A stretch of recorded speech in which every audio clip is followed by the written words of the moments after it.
நீங்கள் இப்போ இமேஜின் பண்ணிக்கோங்க, ஒரு பால் இருக்குது. அது வந்து என்ன ஆகுதுன்னா ஒரு சர்ஃபேஸில் ஹிட் ஆகுது. ஓகேவா?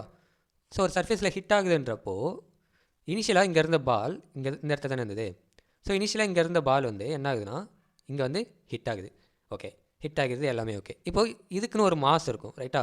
நான் எக்ஸாம்பிளுக்கு ஒரு 5 kgன்னு சொல்கிறேன்னு வச்சுக்கோங்க. இந்த இடத்துல இருந்த பாலுக்கு 5 kg. இப்போது இது வந்து இங்கே ஹிட் ஆகும்போது, கிரவுண்டில் ஹிட் ஆகிட்ட பிறகு கண்டிப்பாக என்ன ஆகும்? பவுன்ஸ் ஆகும். பவுன்ஸ் ஆகி ஒரு மோஷனுக்கு அண்டர்கோ ஆகும், ரைட்டா? கரெக்ட் தானே? பவுன்ஸ் ஆகி ஒரு மோஷனுக்கு அண்டர்கோ ஆகும். இப்போது விஷயம் என்னென்னா, இந்த 5 kg பால்ன்றதே ரொம்ப அதிகம் தான். சரி, ஓகே. 5 kg இருக்கிற இந்த பால் வந்து இங்கே வந்து ஹிட் ஆகுதுல்ல, அப்படி ஹிட் ஆகும்போது கண்டிப்பாக இங்கே ஒரு லாஸ் ஏற்பட்டிருக்கும். கரெக்ட் தானே? அதோட மாஸில் கண்டிப்பாக ஒரு லாஸ் ஏற்பட்டிருக்கும். ஸோ அது வந்து ரொம்ப கம்மி. எவ்வளோனா இப்போது 5 கிலோன்றப்ப நம்ம என்னென்னு சொல்லலாம், ஒரு 4.99 அப்படின்னு வச்சுப்போம். ஓகே, 4.99 kg மாறிடும். இல்லை நீங்கள் இதை எக்ஸ்பீரியன்ஸ் பண்ணலைன்னு சொன்னீங்கன்னா, யூஸ்வலாக உங்களுக்கு தெரியும், லைக் ஒரு கிரிக்கெட் பால் வாங்குறீங்கன்னு வச்சுக்கோங்களேன். ஃபஸ்ட்டு ஒரு பால் வாங்குறீங்கன்னா அது ஃபஸ்ட்டு வாங்கும்போது எப்படி இருக்குன்னா கொஞ்சம் வெயிட்டாகவும் இருக்கும், இதாகவும் இருக்கும். பட் நீங்கள் விளாட என்ன ஆகும்னா, ப்ளே பண்ண அதோட இது வந்து என்ன ஆகிடும், நெக்லிஜிபிள் மீன்ஸ் ரொம்ப இதாக மாறிடும், சாஃப்டாக மாறிடும். கரெக்டாக? ஸோ அதோட மாஸ் வந்து லைட்டாக குறைஞ்சிருக்கும். ஸோ இப்படி மாஸ் வந்து குறையுதுல, இந்த மாஸ் குறையக்கூடாது எனக்கு. எப்போனா ஆக்சுவலாக குறையும் தான். பட் இங்கே கைனமெட்டிக்ஸில் நம்ம பார்க்க போகிற எல்லா எக்ஸாம்பிளுக்குமே, இதுக்கப்புறம் வர எல்லா எக்ஸாம்பிளுக்குமே என்னென்னு கன்சிடர் பண்ணுவோம்னா பாயிண்ட் மாஸ். என்னென்னு கன்சிடர் பண்ணுவோம்னா பாயிண்ட் மாஸ். அப்போது பாயிண்ட் மாஸ்னால் என்ன அப்படின்னு கேட்டிங்கன்னா, இப்போது இங்கே 5 kg வந்து ஹிட் ஆகுதுன்னு சொன்னல, அப்படி ஹிட் ஆகும்போது எனக்கு 4.99 kg வராமல் அதே 5 kg தான் இருக்கும். எப்போது நீ இந்த பாலை வச்சுட்டு எத்தனை வாட்டி கிரிக்கெட் விளையாடினாலும் அதே 5 கிலோ தான்டா எனக்கு இருக்கும் அப்படின்ட்டு சொல்கிறது தான் பாயிண்ட் மாஸ். ஏன் அப்படி வைக்கணும்னு கேட்டிங்கன்னா, இப்போ பாயிண்ட் மாஸ்ன்றது நேமில் இருக்குது. சரி, நான் அதை கடைசியாக சொல்கிறேன். ஏன் அப்படி வைக்கணும்னு கேட்டிங்கன்னா, மேத்தமெட்டிக்கலான்றதை விட ஒரு ஆப்ஜெக்டோட மோஷனை நான் 2 செகண்டுக்கு அப்புறம் எப்படி இருக்கும், 3 செகண்டுக்கு அப்புறம் எப்படி இருக்கும், 4 செகண்டுக்கு அப்புறம் எப்படி இருக்கும், எந்த டேரக்ஷனில் போய் விடும் அப்படின்ற ரெப்ரசன்ட் பண்ணுறதுக்கு நான் இந்த மாதிரி ஒரு அப்ராக்சிமேஷனாக ஃபிக்ஸ் பண்ணுறோம். இது பாருங்கள், கொஞ்சம் குழப்பற மாதிரி இருக்கும். அதனால தான் நான் இது தனியாக ஒரு டாப்பிக்காகவே போடுறேன். ஓகேவா? ஆக்சுவலாக இது அப்ராக்சிமேஷன் தான். 5 kg தான் இருக்குன்ட்டு நம்ம அப்ராக்சிமேஷனாக எடுக்கிறோம். அதே நேரத்தில் ஃபிக்ஸ்டாகவும் எடுக்கிறோம். 5 kg தாண்டா இருக்கும் அப்படின்ட்டு ஃபிக்ஸ்டாகவும் எடுக்கிறோம். ஓகேவா? ஸோ அப்போது ஒரு கால்குலேஷன் நான் பண்ணும்போது எனக்கு இது வந்து ரொம்ப ஹெல்ப்ஃபுல்லாக இருக்கும். இதில் அகைன் நான் சொன்ன மாதிரி இதில் நம்ம வேறு எதுவுமே நம்ம கன்சிடர் பண்ண மாட்டோம். இந்த பாலோட ஷேப் என்ன தேவையில்லாதது.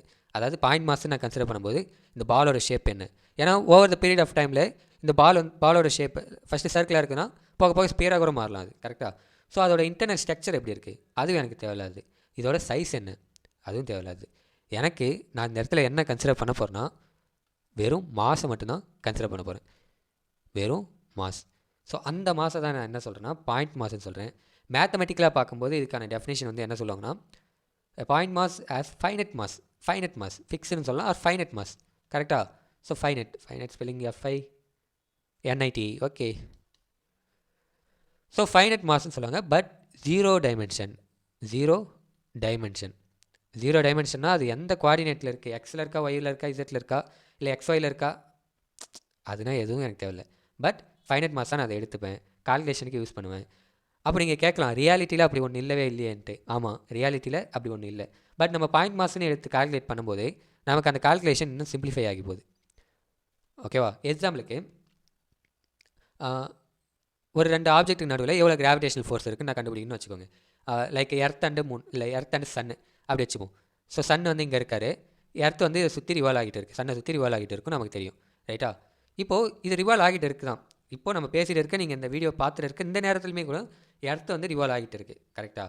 பட் நான் என்ன பண்ண போகிறேன்னா, இப்போது பாயிண்ட் மாஸ்ன்னு வரும்போது இதை ஸ்டேபிளாக கன்சிடர் பண்ண போகிறேன். எர்த்து இங்கே பொசிஷனில் நிற்குது. ஆக்சுவலாக பொசிஷன்லேயே ஒரே இடத்துல நிற்குமா? நிற்காது. கரெக்டாக? ஸோ அப்போ நான் அந்த இடத்துல இதை நிறுத்திட்டு இதோட மாஸை ஸ்டேபிளாக வச்சுக்க போகிறேன். பாயிண்ட் மாஸ் ஃபிக்ஸ்டாக ஃபைனட்டாக வச்சுக்க போகிறேன். அப்படி ஃபைனட்டாக வச்சுட்டு இது ரெண்டுத்துக்கு நடுவில் நான் கிராவிடேஷனல் ஃபோர்ஸ் எவ்வளோ இருக்குன்னு கணக்கு பண்ண போகிறேன். அப்படி கணக்கு பண்ணும்போது எனக்கு என்ன வரும்? நமக்கு தெரியும், கிராவிடேஷனல் ஃபோர்ஸ் ஃபார்முலா என்ன, 6th படிச்சிருப்பீங்க, R 7th. F = Gm1 m2/r².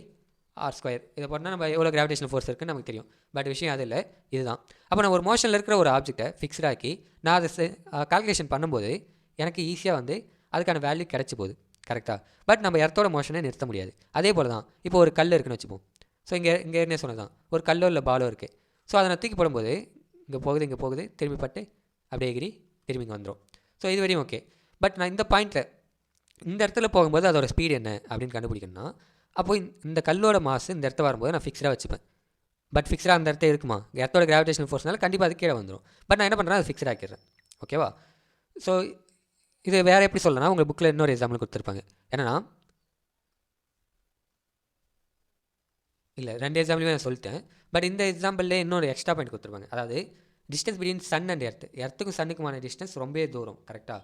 So அந்த மாதிரி இருக்கிற நேரத்தில் very large compared to the size of the எர்த்தோட சைஸை கம்பேர் பண்ணும்போது, கவனிங்க, சாரி, எர்த்தோட சைஸை கம்பேர் பண்ணும்போது இது ரெண்டுத்துக்குமான டிஸ்டன்ஸு அதிகம், கரெக்ட் தானே? நான் என்ன எனக்கு எத்தனை எர்த் வைக்கணும், இன்னும் எத்தனை பூமி வைக்கணும்? 1 2 3 4 5 6 7 8 பூமி வச்சா தான் நான் எக்ஸாம்பிளுக்கு சொல்கிறேன் இதோட டிஸ்டன்ஸே கவர் பண்ண முடியும். அப்போ சைஸோட கம்பேர் பண்ணும்போது இதோட டிஸ்டன்ஸ் அதிகமாக இருக்குது. ஸோ நான் அந்த மாதிரி நேரத்தில் பாயிண்ட் மாஸாக இதை கன்சிடர் பண்ணால் அது அந்த அளவுக்கு கால்குலேஷன்லேயே எந்த ஒரு பிரச்சனையும் உண்டாக்காது. ஸோ இது மாதிரி நிறைய எக்ஸாம்பிள் வந்து நம்ம டெய்லி லைஃப்பில் யூஸ் பண்ணலாம். இங்கே கைனமேட்டிக்ஸ்லேயும் நம்ம அதை தான் யூஸ் பண்ணுவோம். ஸோ டவுட்ஸ் எதாவது இருந்தால் கமெண்ட் செக்ஷனில் கேளுங்க அண்ட் உங்கள் ஃப்ரெண்ட்ஸுக்கு ஷேர் பண்ணுங்கள். ஓகேவா? தேங்க்ஸ் ஃபார் வாட்சிங். தேங்க்யூ. Signing off.